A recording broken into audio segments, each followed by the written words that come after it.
ಮತ್ತಷ್ಟು ಡೀಟೇಲ್ಸ್ ನಮ್ಮ ಕರೆಸ್ಪಾಂಡೆಂಟ್ ಸಂದೇಶ್ ನೀಡ್ತಾರೆ. ಸಂದೇಶ್, ಈ ಫೋಟೋ ಬಗ್ಗೆ ಏನ್ ಮಾಹಿತಿ ಇದೆ? ಇದು ಪರಪ್ಪನ ಅಗ್ರಹಾರದ್ದೇನಾ?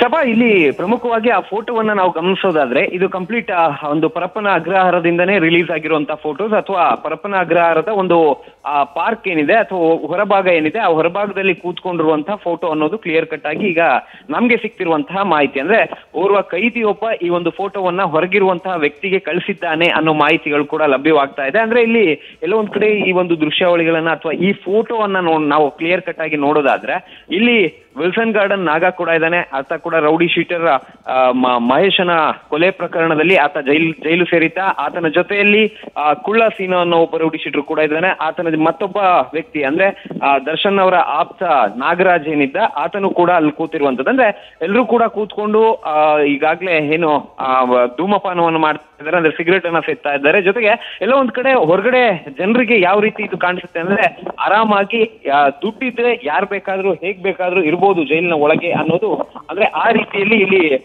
ಪೋಟ್ರೆ ಆಗ್ತಾ ಇರುವಂತದ್ದು. ಜೊತೆಗೆ ಎಲ್ಲೋ ಒಂದ್ ಕಡೆ ಮೊನ್ನೆ ಜೈಲಿನ ಮೇಲೂ ಕೂಡ ದಾಳಿಯನ್ನ ಮಾಡಿದ್ರು. ಅಂದ್ರೆ ಪೊಲೀಸರು ಒಂದ್ ಕಡೆ ಜೈಲಿನ ಮೇಲೆ ದಾಳಿ ಮಾಡಿ ಅಲ್ಲಿ ಏನಾದ್ರು ಮೊಬೈಲ್ ಆಗಿರ್ಬೋದು, ಜೊತೆಗೆ ಬೇರೆ ಬೇರೆ ವಸ್ತುಗಳನ್ನ ಇಟ್ಟಿದ್ದಾರೆ ಅನ್ನೋದಕ್ಕೆ ಸಂಬಂಧಪಟ್ಟಂತೆ ಮಾಹಿತಿ ಕೂಡ ಲಭ್ಯವಾಗುತ್ತೆ. ಆ ಮಾಹಿತಿ ಲಭ್ಯವಾದ ನಂತರ ಅವರು ದಾಳಿಯನ್ನ ಮಾಡಿದ್ದಾರೆ. ಅಂದ್ರೆ ಇವರು ಪೊಲೀಸರು ದಾಳಿ ಮಾಡಿರೋದನ್ನ ನೋಡ್ತಾ ಇದ್ರೆ ಈ ರೀತಿಯ ಫೋಟೋಸ್ಗಳು ಮೊದಲೇ ಅಥವಾ ಈ ರೀತಿಯ ಮಾಹಿತಿ ಅಥವಾ ಈ ರೀತಿಯ ಫೋಟೋಸ್ಗಳು ಮೊದಲೇ ಪೊಲೀಸರಿಗೆ ಏನಾದ್ರು ಸಿಕ್ಕಿತ್ತಾ ಅನ್ನೋ ಒಂದು ಅನುಮಾನ ಕೂಡ ಮೂಡ್ತಾ ಇದೆ. ಜೊತೆಗೆ ಇಲ್ಲಿ ಅವರು ಇಷ್ಟು ರಾಜಾರೋಷವಾಗಿ ಕೂತಿರೋದು ನೋಡ್ತಾ ಇದ್ರೆ ಎಲ್ಲ ಒಂದ್ ಕಡೆ ತಪ್ಪು ಮಾಡಿರುವಂತವ್ರಿಗೆ ಇದು ಒಂದ್ ರೀತಿಯಲ್ಲಿ. ಬಟ್ ಸಂದೇಶ್, ಪ್ರಶ್ನೆ ಇರುವಂತದ್ದು ಪರಪ್ಪನ ಅಗ್ರಹಾರದಲ್ಲಿ ಟೀಪಾಯಿ, ಚೇರು, ಸಿಗರೇಟು ಎಲ್ಲಾ ವ್ಯವಸ್ಥೆ ಮಾಡ್ಕೊಡ್ತಾರಾ ಅಂತ ಪರ್ಮಿಷನ್ ಇದೆಯಾ ಹೋಗ್ಲಿ?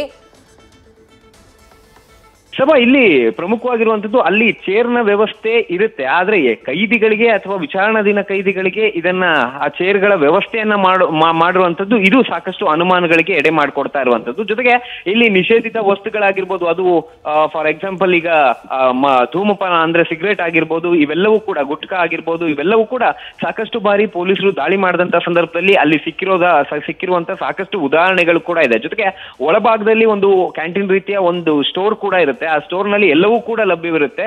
ಜೊತೆಗೆ ಅಲ್ಲಿ ಏನು ಇವರು ಕೆಲಸವನ್ನ ಮಾಡ್ತಾರೆ, ಆ ಕೆಲಸ ಮಾಡಿದಂತಹ ಏನ್ ಕೂಲಿಯನ್ನ ಕೊಡ್ತಾರೆ, ಆ ಕೂಲಿ ಹಣದಲ್ಲಿ ತೆಗೆದುಕೊಳ್ಳುವಂತಹ ಕೆಲಸವನ್ನ ಮಾಡ್ಲಾಗ್ತಾ ಇತ್ತು. ಜೊತೆಗೆ ಎಲ್ಲ ಒಂದ್ ಕಡೆ ಒಳಗಡೆ ಗುಟ್ಕಾ ಮತ್ತೆ ಸಿಗರೇಟ್ ಇದೆ ಅನ್ನೋ ಮಾತುಗಳು ಒಳಗೆ ಹೋಗಿ ಬಂದಂತಹ ಕೈದಿಗಳು ಕೂಡ ಸಾಕಷ್ಟು ಬಾರಿ ಹೇಳಿದ್ರು. ಆದ್ರೆ ಈಗ ಕ್ಲಿಯರ್ ಕಟ್ ಆಗಿ ಇವರಿಗೆ ವ್ಯವಸ್ಥೆ ಮಾಡುವಂತದ್ದೇನಿದೆ, ಯಾಕಂದ್ರೆ ಟೀಪಾಯಿ ಚೇರು ಇದ್ದೇ ಇರುತ್ತೆ, ಜೈಲಿನ ಒಳಗೆ ಟೀಪಾಯಿ ಚೇರ್ ಇರುತ್ತೆ, ಅದು ಅಧಿಕಾರಿಗಳಿಗೆ ಮಾತ್ರ ಕೊಡಲಾಗುತ್ತೆ. ಆದ್ರೆ ಈ ರೀತಿ ವಿಚಾರಣಾಧೀನ ಕೈದಿಗಳಿಗೆ ಇಷ್ಟು ಕ್ಲಿಯರ್ ಕಟ್ ಆಗಿ ವ್ಯವಸ್ಥೆಯನ್ನ ಮಾಡಿ ಜೊತೆಗೆ ಅಲ್ಲಿ ಕೂತ್ಕೊಳ್ಳೋದಕ್ಕೂ ಕೂಡ ಅವರು ಆರಾಮಾಗಿ ಕೂತು ಮಾತನಾಡ್ತಿರೋದನ್ನ ನೋಡ್ತಾ ಇದ್ರೆ, ಯಾಕಂದ್ರೆ ಇಷ್ಟು ದಿನಗಳವರೆಗೂ ಕೂಡ ದರ್ಶನ್ ಅವರು ಸಪರೇಟ್ ಬ್ಯಾರಕ್ ನಲ್ಲಿ ಇದ್ದಾರೆ, ಪ್ರತ್ಯೇಕ ಬ್ಯಾರಕ್ ವ್ಯವಸ್ಥೆಯನ್ನ ಮಾಡಲಾಗಿದೆ.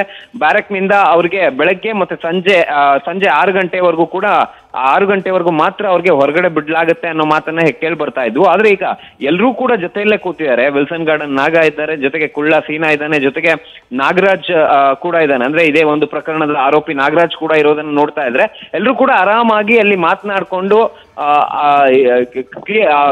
ಸಾಮಾನ್ಯವಾಗಿ ಅವರು ಕೂಡ ಕೂತ್ಕೊಂಡು ಮಾತನಾಡುವಂತ ರೀತಿ ಕೂಡ ಕಾಣ್ತಾ ಇರುವಂತದ್ದು. ಹಾಗಾಗಿ ಈಗ ಸದ್ಯ ಇದಕ್ಕೆ ಉತ್ತರವನ್ನ ಅಥವಾ ಸ್ಪಷ್ಟನೆಯನ್ನ ಜೈಲಿನ ಅಧಿಕಾರಿಗಳು ಕೂಡ ನೀಡಬೇಕಾಗುತ್ತೆ.